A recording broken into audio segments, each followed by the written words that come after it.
Assalamualaikum warahmatullahi wabarakatuh. Madayaw, mayong adlaw kaninyong tanan. Magandang araw sa inyong lahat. Good day to everyone. Not a very good day in the Hague. No sun at all. I was wishing for sunshine today, but sadly the sun did not show up. I realized na I think we Filipinos get our sunshiny disposition from where we are in the world. No, it's a tropical country, and we get the sun 365 days a year. And yun din yung short chat namin kanina noong escort guard sa loob. Sabi niya, everything okay? And then I said, everything okay except the cold. And then he said, well, yes, this is their normal. This is our normal weather here in the Netherlands. And then I said, but you have sun lamps, right? In your houses? Sabi niya, well, mine, we do not have sun lamps, but I heard that they're good, they're very good, the sun lamps. And then I told him, my friend who lives in the Ireland, they have a sun lamp in their house. And then it gave him an idea, and he said that maybe I'll get one for my wife this Christmas because I heard that sun lamps are good. So, I think, sa dami ng pinagdadaanan natin bilang isang bansa, nakatulong na rin yung meron tayong sunshine almost every day doon sa Pilipinas. And una sa lahat, gusto kong magpasalamat sa inyo dahil nabuo natin itong salo-salo dito ngayong araw na ito. And syempre, hindi ito mabuo kung wala yung presence ninyong lahat. At ibig sabihin na nandito kayo, you took time out of your day to make it here and pray for former President Rodrigo Duterte, and of course celebrate the Christmas spirit with your fellow Filipinos. Marami sa inyo ang hindi tiga Hague, mga tiga ibang bansa dito sa Europe. Some travel 200 kilometers, some travel 7 hours in a bus, no? Na napakahirap dahil ano yung paa mo? Hindi ma-stretch yung paa mo for 7 hours.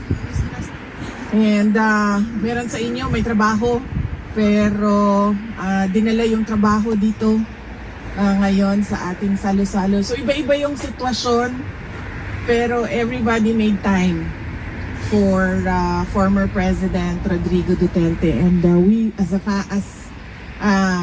member of the family, I would like to thank you all for your effort and for your passion to show the world your support to President Rodrigo Duterte. Ang pangalawa ay ang mensahe ko para sa inyong lahat ngayong Pasko. This is something as well that I discussed with President Duterte, because he was asking about how is the family, kumusta ang mga bata, and I said to him earlier, kung meron mang problema, sabi ko, okay na ganun lang dahil wala sa kanila ang merong sakit. Dahil ang pinakamalaking problema talaga ng mga pamilya at ng mga tao is ang magkasakit dahil walang solusyon sa sakit sa terminal illness, sa stage 4 cancer. Yun yung mga problema na walang solusyon. All the other problems ay nagagawa natin ng paraan, nahahanapan natin ng solusyon. Pero yung magkasakit, yun yung mahirap para sa isang tao at para sa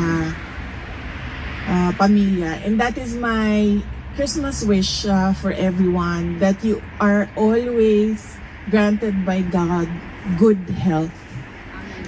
Amen. In always, every day of your lives, particularly for the year 2026. At yun din ang sinasabi ko lagi, paulit-ulit, something na hindi nabibili ng pera, yung good health. Dahil meron talagang mga sakit na wala ng gamot, diba? So kahit gaano ka pa kayaman, kahit gaano pa kaganda ang access mo to the best healthcare in the world, pero pag wala na talagang gamot, kahit gusto mo pa mabuhay, ay time is up ka na talaga sa Diyos. Kaya it is something that is very precious to everyone, and I hope that you will always be in good health. In fact, si President Duterte nag-aalala sa inyo lagi, ilang beses sa pagbisita ko ngayon, mga 3 beses siya nagsabi. Sabihan mo sila na huwag silang mag-antay sa lamig dahil magdadala ng sakit sa kanila yung lamig. At syempre meron ding mga sumagot sa inyo na sanay na kami sa ganito na weather. This is nice weather, Mom. This is not nice weather. If I have to show you, sandali. Pakita ko lang sa inyo kung gaano. So this is 1. This is 2. Ay, kung ano siya, Ma'am? Innerwear. Per month. And this is 2. This is 3. And this is 4. 4 layers ito siya. Plus the scarf. Sa baba, ganun din. 1, 2, 3 layers ito siya sa baba. Ang aking medyas ay 2 layers. Gustuhin ko siyang maging, kasi may pumapasok pa konti So gusto ko siya gawing 3. Kaso hindi na kasya ang sapatos. Masakit na siya sa kuko. So hanggang 2 layers lang ang... And yet, malamig pa rin siya. Pumapasok pa rin yung lamig. So this is not good weather. I'm excited to go home. Truly excited to go home. And going back to my Christmas wish, yun yung sa inyo, good health. And of course, to your loved ones, to your family members, syempre good health. But I also wish them a joyful Christmas with you online or with you going back home and spending Christmas with them, that Noche Buena with them, that Noche Buena with them, and their happiness that you are present in their lives. So yan yung wish ko sa kanila, a joyful Christmas with you. And of course, the new year, you know, when we ring in the new year, we are always filled with hope that the new year will bring better things than the previous year. That is why, 'di ba, meron tayo laging New Year's wish and New Year's resolutions, thinking na merong magbabago sa taon na yon. But we should always pray to God that it will happen for our country. A better 2026 for the Philippines. Kanina, our prayers are for President Rodrigo Duterte. I think we should also pause and pray for our country that it will become peaceful and prosperous soon. And we pray for our fellow Filipinos, for the dead, the dying, and the sick.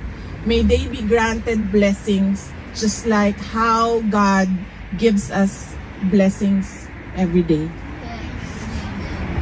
And finally, from President Duterte, meron siyang message kanina. Ang sabi lang niya, para sa inyong lahat, nandito kami, meaning siya, ako, at yung iba pang mga kapamilya namin, nandito kami so as long as gusto pa kami ng tao. Yes. Hindi kami, sabi niya, hindi kami mamimilit kung ano yung gusto ng taong bayan. For life na. So We yan pray, yung, ma'am, na ma-presidente ako. and of course from myself, I thank you for your continued support. Alam nyo, I am truly blessed as a politician kasi kahit anong paninira ng mga kalaban sa akin, nandyan pa rin yung taong bayan. Yes. The trust is still The supporters from 2015, from 2016, from 2019, from 2022, nandyan pa rin kayo. At hindi kayo, and then you know how to discern ano yung paninira at ano yung katotohanan. And for that, I am truly blessed. And as I said, I thank you on behalf as well of all my colleagues in the Office of the Vice President. Dahil isa lang naman ako ako lang yung muka ng Office of the Vice President. Pero yung trabaho sa opisina ay ginagawa ng maraming tao. And on behalf of my colleagues in the OVP, we thank you for your continued support and trust in our office. Thank you so much once again for this time with you, and I wish everyone a very Merry Christmas and a Happy New Year.